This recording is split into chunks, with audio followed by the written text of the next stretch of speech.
Hey guys, Tim here with the Long Hair Gardener, and today I'm just going to continue to do some garden maintenance in preparation for winter. So last Sunday, I posted a video about digging out my caladiums and also some begonias. Well, I need to finish that up. I had them sitting out to dry, and I need to now do the next step. But before we do that, let me just point out a couple of things that look really good right now. Why not? It's October and it is still hot. I'm wearing a tank top. I'm actually hot today, which is crazy. But anyway, things are still looking good. So let me just show you what still looks nice, and then we'll finish up winterizing the caladiums, and then also maybe digging out one or two other things, which is basically the same process that I did last week. But let's get started by taking a look at these lantanas that are looking fantastic all of a sudden. So this lantana has looked great almost the whole year, but all of a sudden it's like it knows it's fall, and we have gone from, let me see if I can get over here, there's also a lot of bumblebees. So the majority of the plant throughout the season kind of had some like pink in it, and now all of a sudden it's like yellow and orange and just looks very fall. So how convenient is that? The Mexican petunia is also still looking great. Fingers crossed. I'm going to just keep that in the pot, and hopefully it survives over the winter. This is probably the last time you're going to see this pineapple. That needs to be taken in. And something else we're going to work on today is taking apart, let me just bring this over here. We're going to take this pineapple lily out of this pot and begin winterizing that bulb. So I have everything set up over here. Everything I think I'm going to need. I have my trash can, I have some sawdust for storing the bulb, some brown paper bags, the essential coffee, and these are the plants that I dug out last week. So I've mentioned before that this is the first time I am winterizing these begonias, and so basically we're learning here together. The begonias are definitely not a how-to, because I'm a little nervous about this already, because when I squeeze this, it feels like a potato that's been sitting in your kitchen way too long and that it's going to go bad soon. So hopefully that does not happen. But today I'm going to cut off the top plant portion and put the corm in some sawdust. Same thing with the caladiums. So I had all of these set out for a week, and they were looking good. They were ready to go. I'm going to pull up this one right here. You know, it looks pretty dry. It's firm. All I'm gonna do is just cut off the tops. Unfortunately, I moved this bin and forgot that there was still some water in it. Moved the bin, laid it flat because I had it propped up kind of like this. And the water ran over some of the bulbs, so now we're wet again, which is, you know, not what we wanted. It's the complete opposite of what we were hoping to achieve. So there's that. Since we're here, let me just go over here and grab these scissors, and I'm gonna cut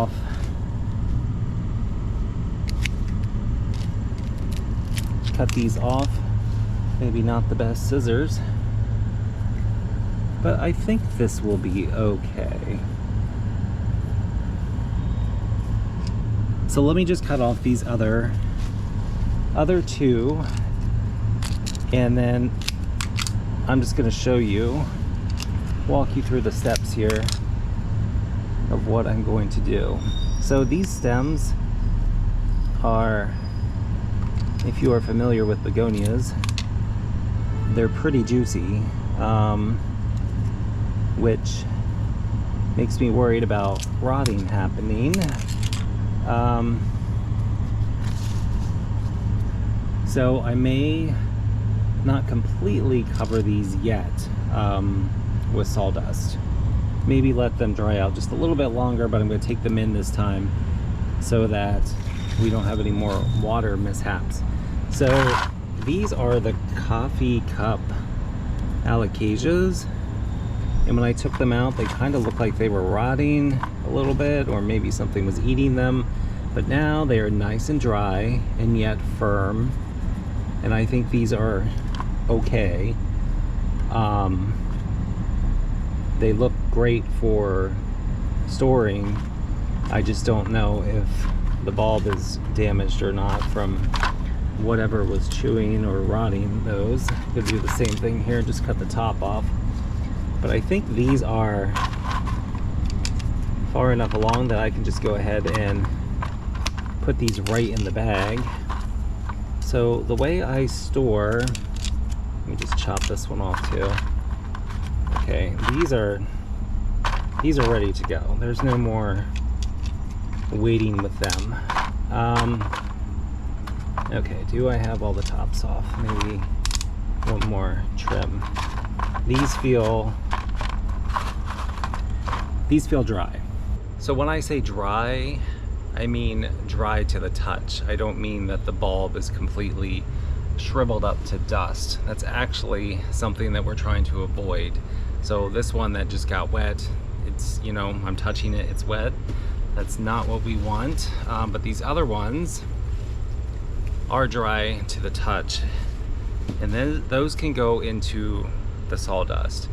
The sawdust basically acts as like a barrier.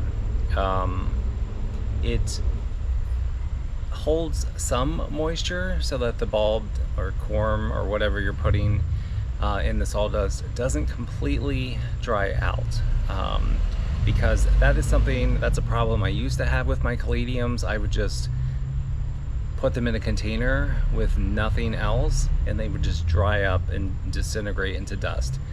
The sawdust helps it retain some moisture, but not so much that they're gonna rot. It's always a delicate balancing act. So the paper bag and the sawdust seems to work really well for me. So all I'm gonna do, let me not spill my coffee everywhere. That would be so bad because my cup would break. So all, like for these guys right here, they're very small. All I'm going to do is label the bag, and I'm doing all of this one-handed, so it's not going as smoothly as it could. So I'm just taking a little handful of the sawdust,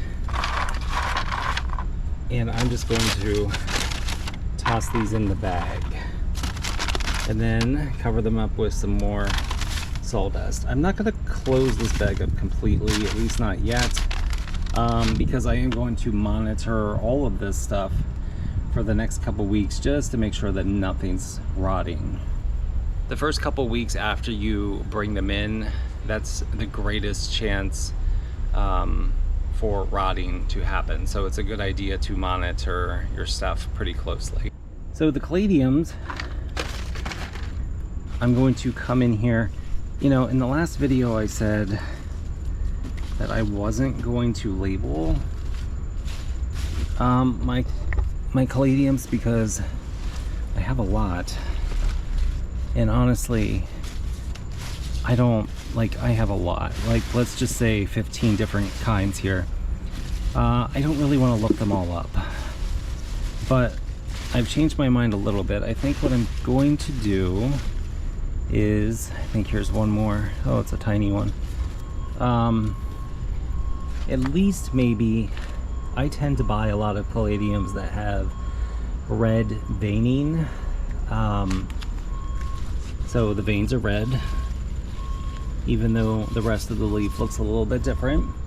So that's kind of like one group.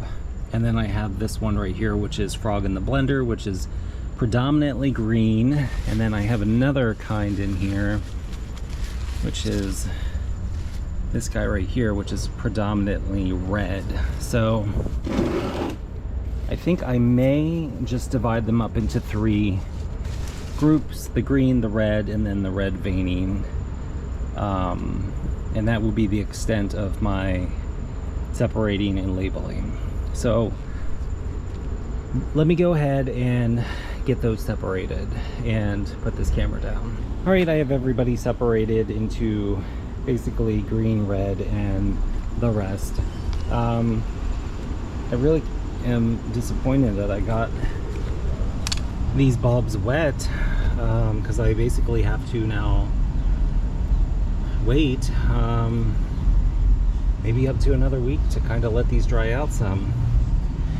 Realistically, I have let these bulbs or corms with the leaves on, with the idea that the bulbs are now going dormant and that they were going to bring some of the nutrients from the foliage back into the corm. So I could or should probably leave the leaves on a little bit longer, but I'm kind of rushing through things just because it's so late in the season and I don't have a lot of storage to kind of lay these out. If I had a house with a basement, I would probably just lay these in the basement and let the leaves completely die out naturally, and that would take a couple, maybe like 2 weeks. But I don't really have that. I live in a 1-bedroom apartment, so for space and time purposes, I'm just gonna go ahead and cut off the leaves right now. So all I'm gonna do is go through here and cut all of these off. Maybe I leave like a 1/2 inch of stem still remaining, just so I don't cut too close to the corm and damage it.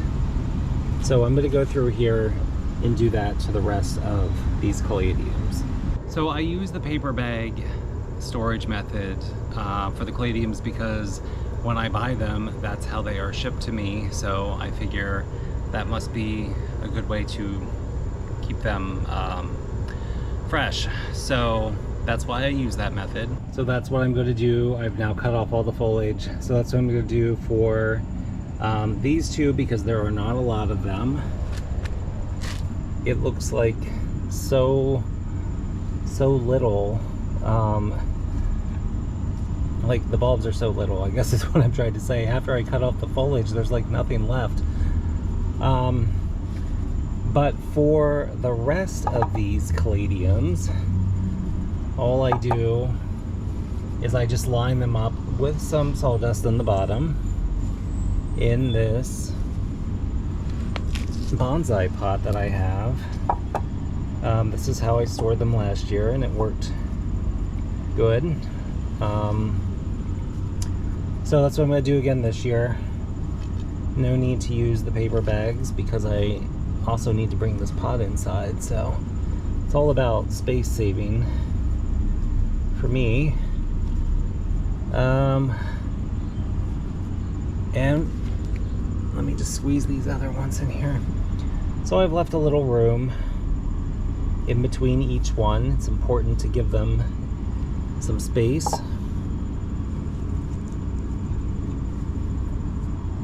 And there we go. So these are, I've mentioned several times now, these are still wet because of my little mishap.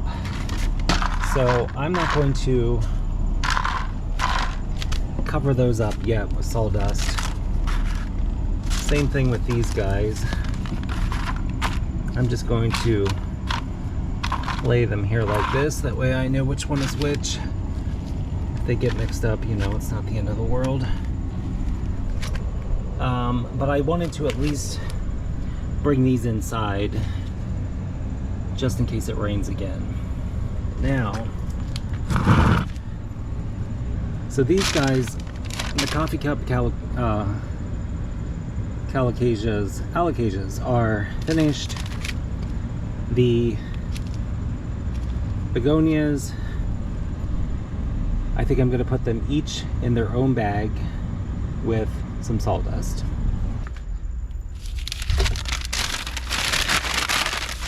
Alright, these guys, just going to put a little handful of sawdust in the bottom and just sit that in there for now with the bags open, because I don't think we are completely dried out yet. It's like we're packing lunch with a very unedible food. Okay, don't eat those.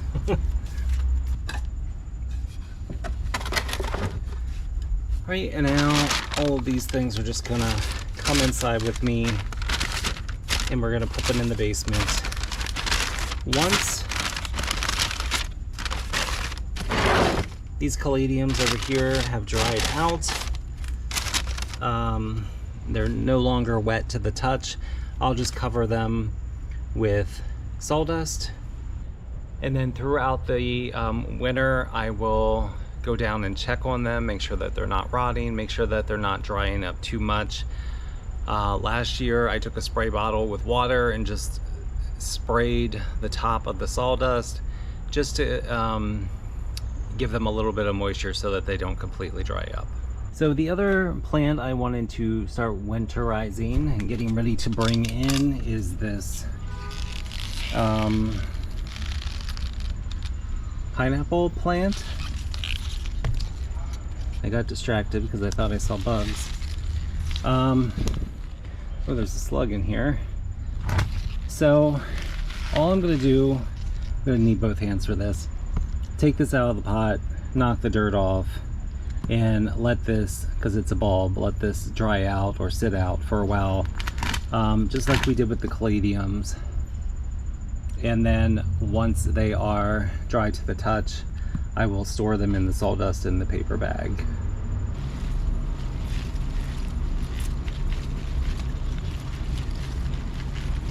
I know you did not see what this looked like when I put it in at the beginning of the season. Lost the camera. But I can tell you that this bulb has grown a lot. I have another offshoot here, or a pup, and it looks like there were 2 more getting ready to grow. So that's a good sign. It looks very healthy. Sorry for all of the leaves. We're having all kinds of camera problems today. User issues, not camera problems. So I just went in here and took off the roots, just because that's going to help it dry out a little bit faster, and we don't really need those anymore. So this guy, I'm just going to let dry out with the leaves on, and then about a week later I'll come in and cut the tops off and prepare these for the sawdust and paper bag treatment.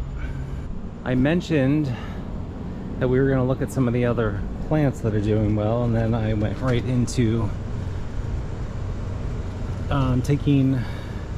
went right into the project today.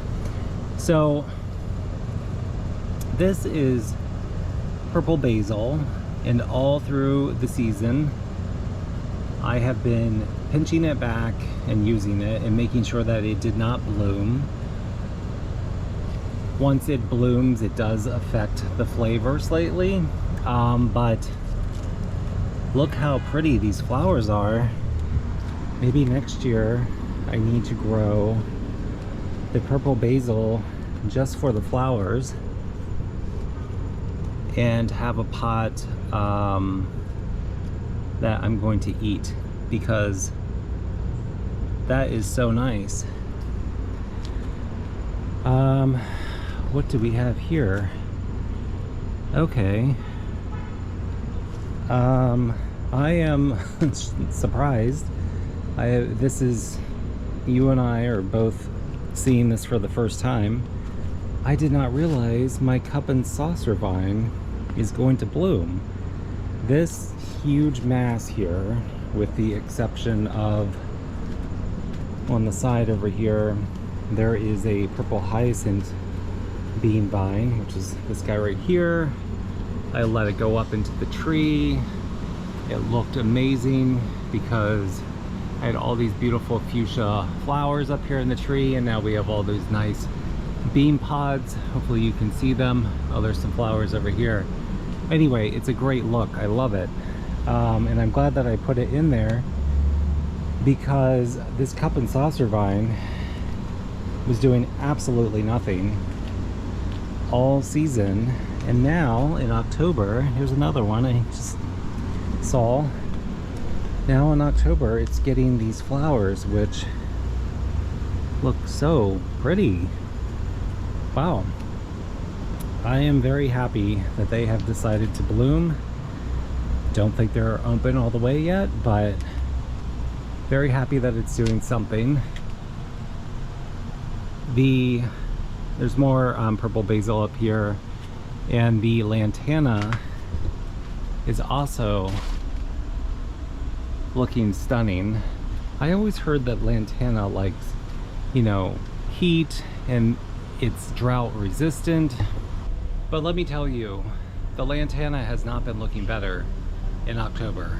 Like, this is the best it's looked all season. So it is still warm, but I guess when they say it's resistant, it doesn't necessarily mean that that's the ideal. It just, I guess, can survive or tolerate it.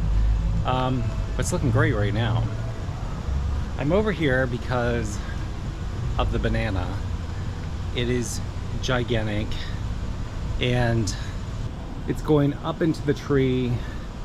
It must be at least 12 feet tall. I do have a leaf here that broke off, and another one here that's not looking great. I haven't decided. Let me come over here and find these scissors. Where did I put them? Okay. Look how great the purple heart is doing. It is blooming. You know, I'm not a fan of all this heat, but I do love that the season has kind of extended now into October. We're still able to enjoy our plants here in Philadelphia. Here's the banana, looking very tall. So I do want to come in here. Maybe I don't even need these scissors. This guy just kind of broke right off. I do want to take this one off, and this other one that broke may not fall into the garden.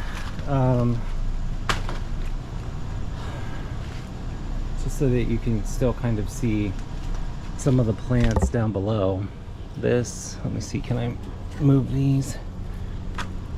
This is a mangavi, and it is looking gorgeous. There's a lot of stuff, a lot of good things still happening in the garden, so I'm very happy about that. Look at, excuse my foot, I'm using that as the reference, but just so you can see how humongous these leaves are. I was going to take these upright elephant ear or alocasias out today, but things are just looking so good, I can't do it yet. We're gonna try to push this maybe another week or two, just so I can enjoy all of these beautiful elephant ears. I think this is the best moment of the day, is knowing that this plant is blooming and it wasn't a total disaster. Alright guys, that's everything for today. I just wanted to finish up the caladium storage. This method of storage is how I'm going to do so many things here in the garden. That's how I'm doing the pineapple lily that I just took out. That's how I'm going to handle these alocasia plants. Anything that is a corm or a bulb, that's pretty much how I do the winter storage. The only thing that's slightly different is the banana.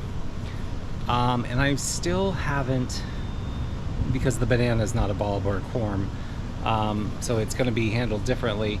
I still haven't decided what I'm going to do with the banana yet. I am in growing zone 7. This is not cold hardy 2-7, but my backyard here, because it's surrounded by this cement wall, is very protected. I live in the city, so I feel like that zone 7B actually, is probably closer to an 8, to be honest, back here in my backyard. So anyway, I'm still toying with the idea of maybe not digging out the banana and maybe just trying to protect the base with leaves or some kind of covering, so that I don't have to dig it out, because it kind of is a big ordeal. Takes up space. Again, I have limited space, and last year there was maybe some bugs or rotting or something that was just starting to happen, so we'll see. Anyway, thank you for joining me today. I hope you like this video. Please don't forget to click like and subscribe, and I will see you on the next garden video. Have a great day.